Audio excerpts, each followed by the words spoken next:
That's not regular mac and cheese. That's green chili chicken mac and cheese. Chiles poblanos. Whether you got a stove, grill, broiler, whatever, they gotta be roasted. And chicken thighs, cut into bite-sized chunks so it's easy to eat later. Could you use breasts? Sure. Would you want to? Please. But we can't just add that chicken raw. We gotta cook it first. And we're gonna start building flavor now by nestling in cloves of garlic. Once those peppers are roasted, they're easier to peel if you steam them. Grandma Jenny used the paper bag, so that's what I use. That chicken looks good and smells amazing, but it needs onions. Yeah, that's the kind of nuggets I want with my mac and cheese. For the cheese sauce, we need a roux, which starts with ghee and, of course, flour. Butter works fine. Ghee is just concentrated fat without the milk solids.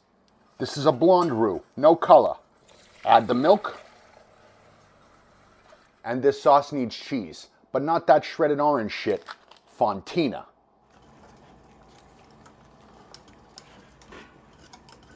But you need the orange factory-made shit.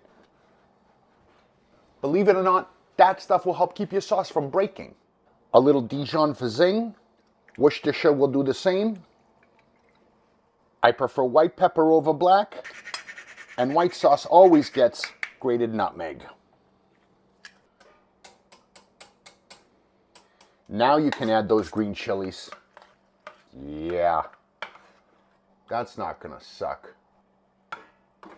No, not all pasta is equal. Please use the good stuff.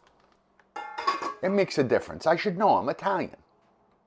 Time to assemble this bad boy with pasta, chicken, but that's what you want. Yep. That's gonna be good. But it needs some more cheese. Now I'll go in with that orange stuff. Time to get all bubbly and delicious. Yeah, that's not gonna suck. Oh, creamy, hearty chicken mac and cheese. Poblanos chicken and cheese. The green chili. Yeah, that's cheesy goodness. That's a mac and cheese meal. Big flavor. The Fontina makes it. You're so right. It's so brilliant. That's my new favorite mac and cheese. Mac and cheese is normally just a side. But when you do this,